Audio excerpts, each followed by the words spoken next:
Good, happy Saturday morning, everyone. I'm Riley King, and welcome to the Riley King Newscast right here on the Riley King Network.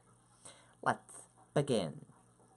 First up, rally for changes to end school shootings held in Concord. Let's take a listen to the video from WMUR News 9, Charisse LeClaire.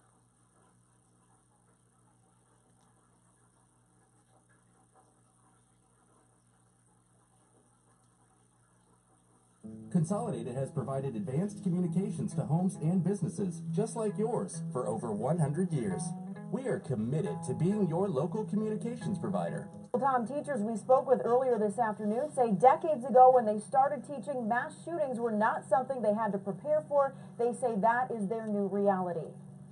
Those young kids got me fired up. Carlo Natoli is retired now, but when he began teaching 30 years ago, active shooter training was never a part of teaching. You have to put the lights out, pull the shades, get the kids away from the door, lock the door. And you never knew whether it was a drill or not. And I can remember, how can I protect these children? Now educators are hoping they won't have to protect their students from gun violence. Ralliers with NEA-NH wearing orange in solidarity with the victims of the Parkland, Florida school shooting. A day of violence that has spurred young people across the nation to use their voices. I think it's amazing that the kids are standing up, they're walking out, they're letting the politicians know that we're not going to take this anymore. It's just so important for them to make this known. They can't be silent. A solemn reminder displayed on the State House lawn, 227 chairs, empty spaces symbolizing the people killed in school shootings since Columbine. These teachers also rejecting the notion to arm themselves, asking instead to be armed with more resources like guidance counselors and mental health experts. When our babies were gunned down in Sandy Hook, we thought that was it. But it wasn't. And we've had far too many shootings since then. And in the meantime, here in Concord earlier this week, lawmakers rejected a bill that would have given benefits to the families of teachers killed in school shootings. Live in Concord, I'm Charisse LeClaire, WMUR News 9. Okay, and there you go on that video and that report.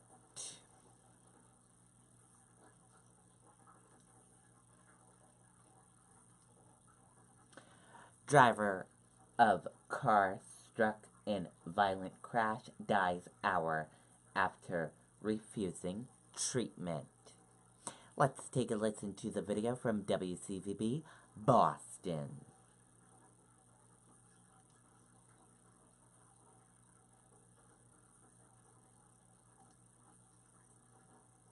Confronted with divorce? Contact Cervisi and Associates.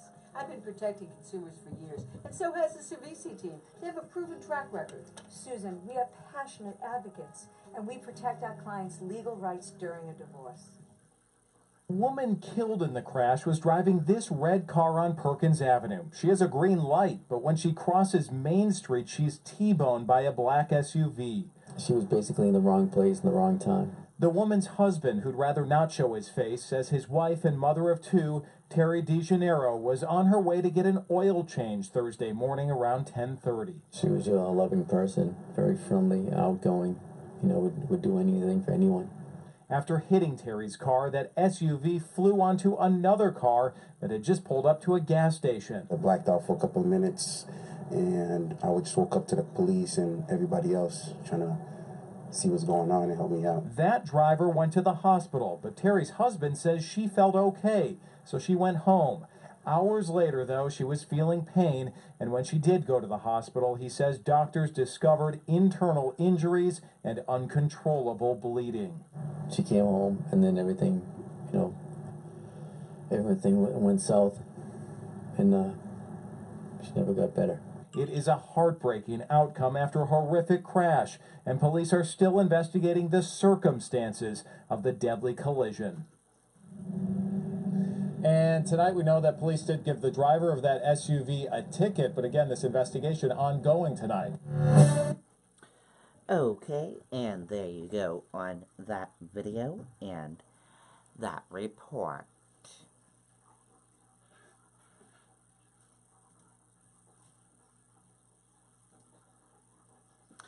Former First Lady Barbara Bush to be laid to rest today.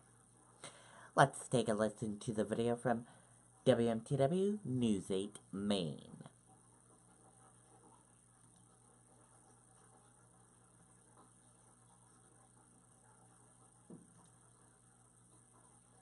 Boating season is here, and right now at Richardson's Boatyard, we have a huge selection, incredible prices, and great incentives. Pontoon boats, fishing boats, power boats, and more. Visit us online or stop by today to get the boat of your dreams and start creating lifelong memories.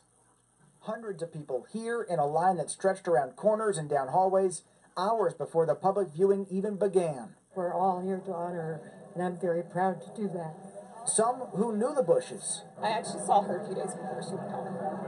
And so I didn't think that that would be the last time I'd ever see her. Like Becky Escobodillo, who says she helped take care of Mrs. Bush. To me, personally, as a woman, she's everything that I would want to be. She loved her husband to the end. She worshipped the ground he walked on. She had a career. She stood up for what she believed in, all yet having a family and being a mom. Others who didn't know Mrs. Bush personally, but feel touched by her all the same.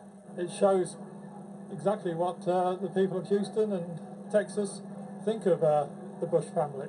We first met David Harvey last night at the Celebration of Life ceremony. A proud Houstonian, yes, with a British accent, he says he witnessed the coronation of Queen Elizabeth. This is one of the opportunities I've had to pay my respects to another grand lady. Security here ultra tight. Agencies from across the state helping the buses make that 2-mile journey to St. Martin's. Many on board wearing their blue and their pearls, two of Mrs. Bush's signatures, like Raven Richards. Just her feistiness, her presence, very down to earth, easy to talk to. You wouldn't expect that from a first lady. Now, likely Mrs. Bush wouldn't have wanted all this attention. In fact, she wanted a very simple ceremony. Friends say she never sought the spotlight, but police are expecting thousands of people here today, and like I mentioned, this is going to go on all the way until midnight here, Central Time. That'd be 1 a.m. up there in Maine. Okay, and there you go on that video and that report. And a funeral for former First Lady Barbara Bush will begin Saturday at 11 a.m. in Houston, Texas. More than 1,000 mourners are expected to attend, including First Lady Melania Trump and Maine Republican Senator Susan Collins. All living former presidents will also be in attendance.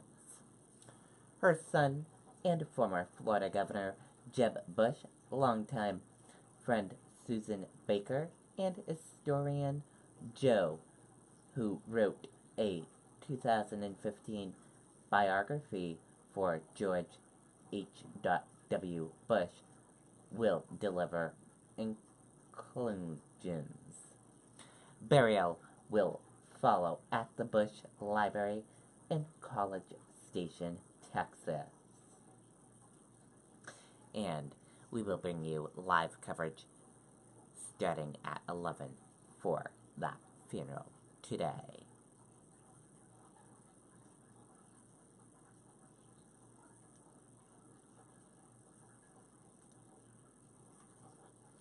Trump administration's first human rights report sparks fierce criticism.